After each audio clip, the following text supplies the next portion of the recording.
Thank you, everyone. It's such an honor to be here, especially with this audience at this time. It's a very relevant effort that we have to create this pledge. And as Winnie said earlier, I covered the 2016 presidential campaign of the President Duterte, and what a circus it was. I mean, I remember that was the first time I faced trolls on a massive scale.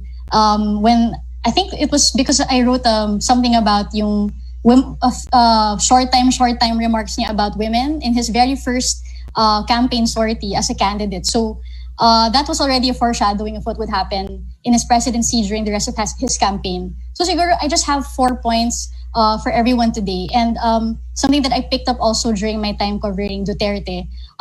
First is Duterte's antagonism towards critical reportage might rub off on other candidates this time around, especially administration allies.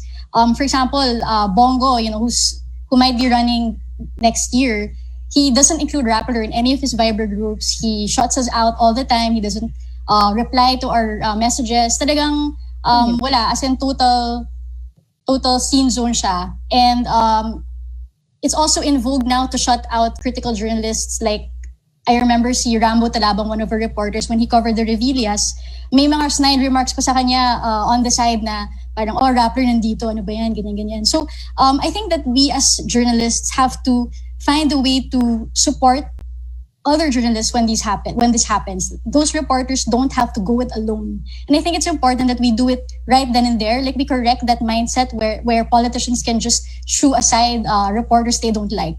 I think we have to, as a group, as a sector, as an industry, we have to resist those attempts. Like, kahit just like in field coverage, maybe like correct a politician, sir, wala namang ganyanan. Something like that, something like anything, just so that we show them na hindi na pwedeng ganyanan.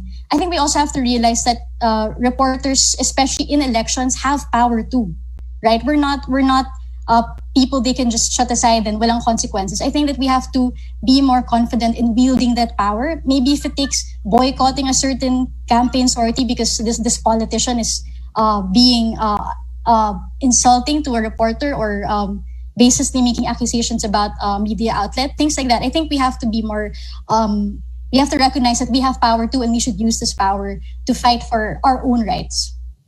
Second point, field reporters during elections need guidance more than ever because we are faced with candidates who out resource us. They have more resources. They have more allies. They're more united, and they don't play by the rules. So we need our desk editors, newsrooms to provide field reporters who are usually young, diba? Young, like me, I was a first-time political reporter when I covered Duterte. We really need guidance in how to write stories and what, maybe there are some stories that shouldn't be written about, some claims that shouldn't be written about in the first place without it being fact-checked first. So things like that. We need a more solid strategy when we cover politicians, especially this next year. Third point, this information will change the coverage landscape.